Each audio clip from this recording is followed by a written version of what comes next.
Welcome back to my channel అండి. ఈ వీడియోలో నేను హెల్తీగా రాగి ఉప్మా ఎలా చేసుకోవాలో చూపించబోతున్నాను.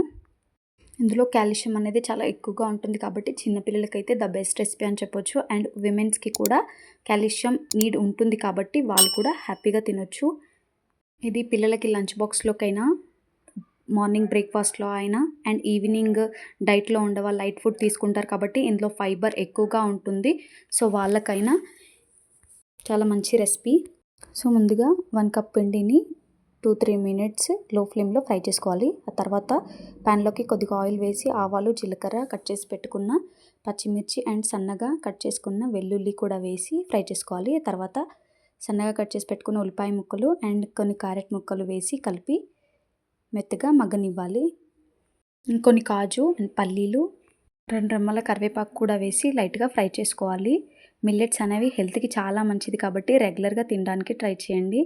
అండ్ ఇక రుచికి సరిపడా ఉప్పు కూడా వేసి ఫ్రై చేసుకొని నేను 1 కప్ రాగి పిండికి 2 కప్స్ వాటర్ తీసుకుంటున్నాను.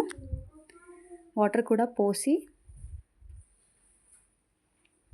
మరగనివ్వాలి. తర్వాత సిమ్లో పెట్టి పిండిని వేస్తూ ముద్దలుగా లేకుండా స్టవ్ ఆఫ్ చేసి కలపాలి.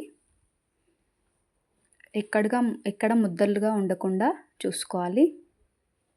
ఇలా మొత్తం కలిపిన తర్వాత లాస్ట్లో కట్ చేసి పెట్టుకున్న కొత్తిమీర అండ్ రుచి కోసం నిమ్మరసం వేసుకుంటే టేస్ట్ అనేది చాలా బాగుంటుంది. సో వీడియో నచ్చితే లైక్ చేయండి, షేర్ చేయండి. ఇలాంటి మరిన్ని వీడియోస్ కోసం నా ఛానల్ సబ్స్క్రైబ్ చేయండి. Thanks for watching.